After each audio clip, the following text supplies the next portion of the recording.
From our standpoint, Stan was an excellent victim because his memory was so good.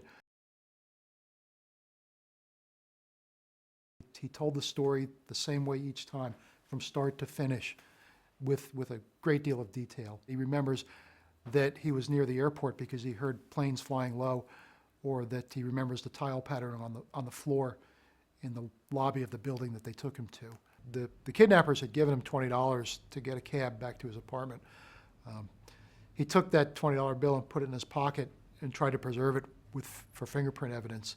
Probably the two most important leads that panned out from Stan were Stan's description of the vehicle as a 1998 Lexus, dark color, and the cell phone. We ran all the 1998 Lexuses in New York City and the southern counties, and came up with maybe 20 names. There turned out to be a similar crime that happened in Manhattan, where a guy was taken, and his name was Steve.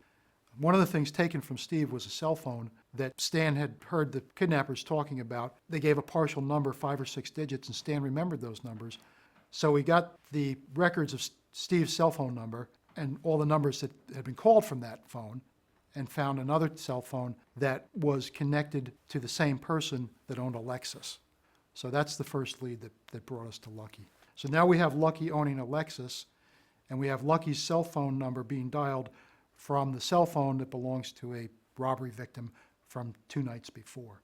I guess it was pretty unusual for somebody to keep that good a track of clues, but then you got to remember too, he's a prosecutor. He's taking cases like this to court, and he knows that you don't know what part of the evidence is going to be important until you start doing the investigation.